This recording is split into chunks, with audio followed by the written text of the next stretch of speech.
വൈകിട്ട് നൈസ് ഒരു ഫുഡ് സ്പോട്ടിൽ പോകുന്ന പ്ലാൻ ഇട്ട് ആ സമയം തന്നെ ഞാൻ ചിന്തിച്ചിട്ടുണ്ടായിരുന്നു. ഒരു സമയത്ത് കൊല്ലത്ത് വൈറലായിട്ടുള്ളൊരു ബ്രിഡ്ജ് ഉണ്ടായിരുന്നു. അത് ഞാൻ ഇതുവരെ കണ്ടിട്ടില്ല. ഒരു കൊല്ലംകാരിയായിട്ടും ഇതുവരെ അത് കാണാത്തിൽ എനിക്ക് ഭയങ്കര വിഷമമുണ്ടായിരുന്നു. ഇപ്പം നിങ്ങൾക്ക് ഏകദേശം മനസ്സിലായിട്ടുണ്ടാവും ആ ഒരു പാലം ഇതാണെന്ന്. അതെ ഗൈസ്, പണി തീരാത്ത നമ്മുടെ കൊല്ലം KSRTC ബസ് സ്റ്റാൻഡിൻ്റെ അടുത്തുള്ള ആ ഒരു പാലം. വലിയ പ്രതീക്ഷയൊന്നും വെക്കാതെ ചുമ്മാ ഒന്ന് കാണാൻ പാന്ന് കരുതിയാണ് പോയത്. പക്ഷെ സംഭവം നൈസ് ഏരിയ ആണ് കേട്ടോ, ഭയങ്കര പീസ്ഫുള്ളാണ്. നമുക്ക് കുറേ നേരം അവിടെ സ്പെൻഡ് ചെയ്യാം.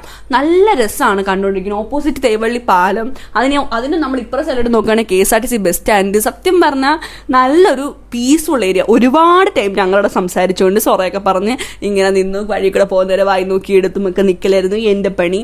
പിന്നെ ഇതിനകത്ത് എനിക്ക് ഏറ്റവും കൂടുതൽ ഇഷ്ടപ്പെട്ട എന്താണെന്ന് വെച്ചാൽ അവിടുത്തെ ഈവനിങ് ടൈമിൽ എന്ന് വെച്ചാൽ ഒരു നൈറ്റ് എടുക്കുന്ന ടൈം ഉണ്ടല്ലോ, ആ സമയത്ത് ബ്രിഡ്ജിൻ്റെ ഭംഗിയാണ് ഈ സൂപ്പർ.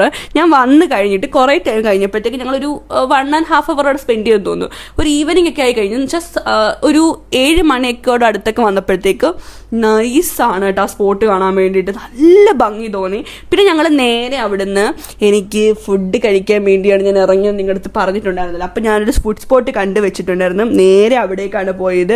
വേറെ എവിടെയുമല്ല, സ്ലൈസ് ബർഗേഴ്സ്. നമ്മുടെ ബീച്ച് റോഡിൻ്റെ അടുത്താണ് ഈ ഒരു ബർഗേഴ്സ് ഉള്ളത്. ഞാൻ ഇവിടുത്തെ ഷവർമ ഒരു വീഡിയോക്കകത്ത് കണ്ടപ്പോൾ തന്നെ ഞാൻ ഒന്ന് വാങ്ങണം എന്ന് കരുതി. അങ്ങനെ അവിടെ പോയിരുന്ന് കുറച്ച് ക്യൂട്ട്നെസ് ഒക്കെ വാരി വെതറി. ഡിഫറെൻറ്റ് ടൈപ്പ് ഷവർമാസ് അവിടെ ഉണ്ട്. ഞങ്ങൾ ഓർഡർ ചെയ്തത് മാക്സിമം പ്രോട്ടീൻ വിത്ത് ഷവർമയായിരുന്നു. ഇതിനകത്ത് മീറ്റ്സ് കൂടുതലായിട്ട് ഇൻക്ലൂഡ് ചെയ്തിട്ടുണ്ട്. അതുകൊണ്ടാണ് ആ ഒരു ഷവർമ ഞാൻ വാങ്ങാമെന്ന് കരുതിയത്. ബട്ട് എനിക്ക് ഇഷ്ടപ്പെട്ടു ഒരു ഗൈസ്. നല്ല രസമുണ്ടായിരുന്നു, നല്ല ക്വാണ്ടിറ്റി ഉണ്ടായിരുന്നു. എന്നുവെച്ചാൽ ഓവറായിട്ട് നമ്മുടെ വയറ് നിറയും നമുക്ക് തോന്നില്ല. പക്ഷേ ആ ഒരു ഫില്ലിംഗ് കറക്റ്റാണ്. നമുക്കത് കഴിച്ച് കഴിയുമ്പോൾ നൈസായിട്ട് എനിക്ക് ഫീൽ ചെയ്തു. നല്ലൊരു ജ്യൂസി ടെക്സ്ചറായിരുന്നു കഴിച്ച് കഴിഞ്ഞപ്പോഴാണെങ്കിലും. പിന്നെ അതിന് ശേഷം ഞങ്ങൾ വാങ്ങിയത് ഒരു ആപ്പിൾ ജ്യൂസ് ആയിരുന്നു. ആപ്പിൾ ജ്യൂസ് ഞാൻ സത്യം പറഞ്ഞാൽ അങ്ങനെ കഴിക്കുന്ന ഒരാളല്ല, ബട്ട് എന്തോ വാങ്ങണമെന്ന് തോന്നി. അതുകൊണ്ട് ഞങ്ങൾ ആപ്പിൾ ജ്യൂസ് വാങ്ങി. ആപ്പിൾ ജ്യൂസ് ഓക്കെ നല്ലതായിരുന്നു, എനിക്കിഷ്ടപ്പെട്ടു. ഞാൻ അങ്ങനെ വലിയൊരു ആപ്പിൾ ഫാൻ അല്ല, പക്ഷേ ജ്യൂസിൻ്റെ ഫാനല്ല. നോർമലി അല്ലാതെ ആപ്പിൾ കഴിക്കും. ജ്യൂസ് അടിച്ച് കഴിക്കുന്നതുകൊണ്ട് എനിക്ക് താല്പര്യമില്ല ആപ്പിൾ.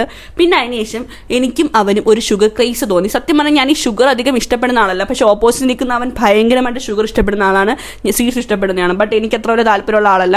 അപ്പം ഞങ്ങളൊരു ഡോണറ്റ്സും പിന്നെ ഒരു ടിൻസ്ബെറി ഇത് രണ്ടെണ്ണമായിരുന്നു വാങ്ങിയത്. പക്ഷേ എനിക്ക് നോർമലി ഞാൻ വലിയ എന്താ പറയുക സ്വീറ്റ് ലവർ അല്ലാത്തത് കൂടി കൊണ്ടുവന്ന് എനിക്കൊരു ആവറേജ് ഫീലാണ് തോന്നിയത്. ഞാൻ കുറച്ച് കഴിച്ചിട്ട് നേരെ അങ്ങോട്ടും കൊടുത്തു, കാരണം എനിക്ക് വലിയ താല്പര്യമില്ലാത്തത് കൊണ്ട്. പിന്നെ അവിടുന്ന് നേരെ ഞങ്ങൾ ലാലല്ലപ്പാടി വീട്ടിലേക്ക് പോയി. അപ്പോൾ ഇത്രേ ഉള്ളൂ ഇന്നത്തെ video. Tata bye bye, see U.